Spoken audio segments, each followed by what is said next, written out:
You're listening to the Everything Jewish 10 Minutes at a Time podcast, where you'll learn about every Jewish topic imaginable in about 10 minutes. Before we get rolling, let me get something off my virtual chest. I am not a real human voice. I'm an AI voice, which means sometimes when I try to say Hebrew words, they sound like your GPS trying to pronounce Schwarzenegger Boulevard. Total mess. So if you hear me saying shoftim like it's a new TikTok dance move instead of the Book of Judges, just chuckle, cut me some slack, and pretend it was charming. Now that we've cleared that up, today's topic is the Book of Judges.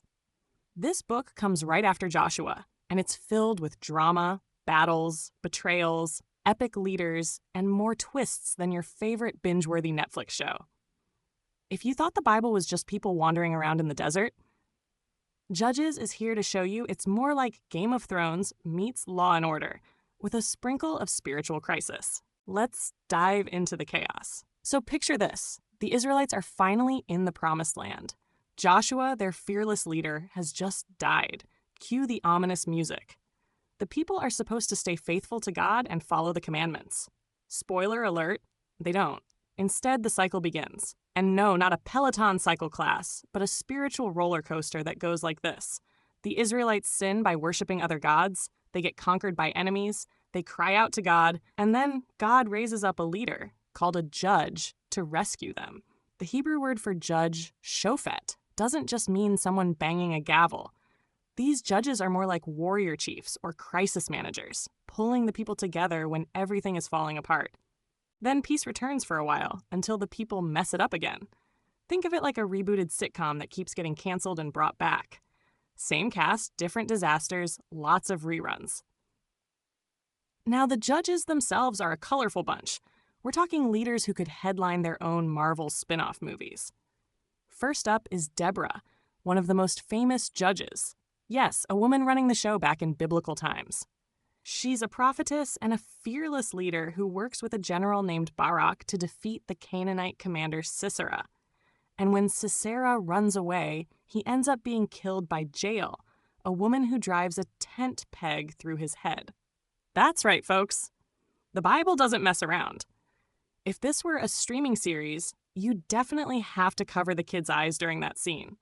Deborah stands out not only because she's one of the few female leaders in the Hebrew Bible, but also because she shows that leadership in Israel wasn't limited to kings or warriors. Sometimes the best leader was someone wise, brave, and spiritually grounded, even if Hollywood hasn't cast her yet. Then there's Gideon, who might be the most reluctant hero you've ever heard of. Imagine if Frodo from The Lord of the Rings kept saying, "No thanks, not me," every time someone asked him to carry the ring. That's Gideon. When God calls him, Gideon is like, are you sure? I'm from the weakest family, and I'm the runt of the litter. But eventually, he steps up. And here's the kicker. God tells him to fight the Midianites with only 300 men. That's right, 300. Forget the Spartan movie. This was the original 300. Gideon and his tiny army used trumpets, torches, and surprise tactics to win, proving the point that victory isn't about numbers, but about faith. It's like your underdog sports movie. Except instead of a coach yelling defense, you've got divine strategy and some pretty wild special effects. Gideon shows that even the most hesitant person can rise to the occasion when faith gives them courage. Of course, no recap of Judges would be complete without talking about Samson. You know, the guy with the flowing hair that made him stronger than the Rock on protein powder. Samson is probably the most famous judge because his story is pure action movie material. He fights lions with his bare hands, takes on Philistine armies single-handedly, and even knocks down a whole building in his final act. But here's the thing. Samson is also deeply flawed. His kryptonite isn't just bad decisions, it's falling for the wrong people, especially Delilah, who betrays him by cutting off his hair. Without his hair, he loses his super strength. His story is basically the Bible's version of a superhero origin tale, tragic ending included. Samson shows the tension between human weakness and divine strength. He's larger than life, but painfully human. If Marvel is ever looking for fresh material, the Samson franchise basically writes itself, though maybe with a little less smiting. The Book of Judges isn't just a highlight reel of heroes, though. It also paints a pretty grim picture of society at the time. The recurring phrase is, "In those days, there was no king in Israel. Everyone did what was right in their own eyes." That sounds kind of like freedom at first, like a Woodstock meets Burning Man vibe, but in reality, it's chaos. People are worshiping idols, ignoring the commandments, and violence runs rampant. It's like when your group project in school has no leader and everyone insists their idea is the best. So you end up with a PowerPoint where half the slides are Comic Sans and the other half have cat memes. Without strong leadership, the Israelites kept spiraling into disunity and trouble. Judges reminds us that without accountability and shared values, communities can unravel pretty fast, and the results aren't pretty. Another fascinating aspect of Judges is that it's not afraid to show moral complexity. The judges aren't perfect superheroes, they're deeply human. Gideon struggles with doubt, Samson can't resist temptation, and Jephthah makes a rash vow that leads to tragedy for his own daughter. These stories aren't sugar-coated. They're messy, painful, and often disturbing. But that's also what makes them powerful. They reflect real human struggles: insecurity, pride, anger, and regret. If you think reality TV invented drama, think again. Judges was airing human drama thousands of years before cable. The book forces us to wrestle with tough questions. What does it mean to be a good leader? Can flawed people still be instruments of something greater? And how do communities hold together when everyone is pulling in different directions? These are timeless questions, and Judges lays them out in all their gritty honesty.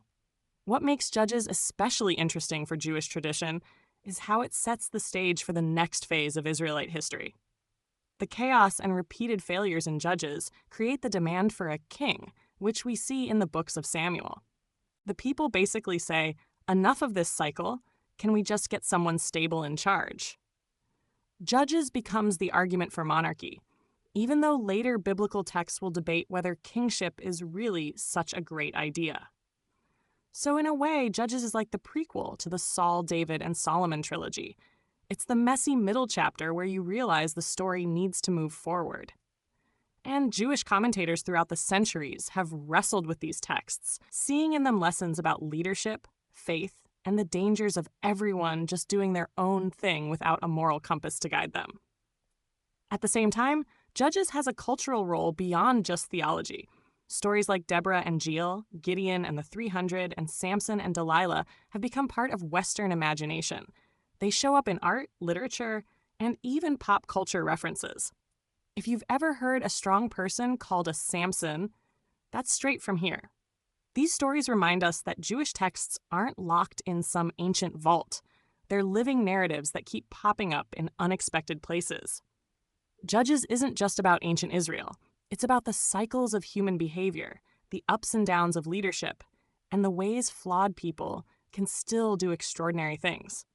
It's a book that's gritty, real, and surprisingly relatable, especially if you've ever looked at your own messy life and thought, wow, this could use a good editor.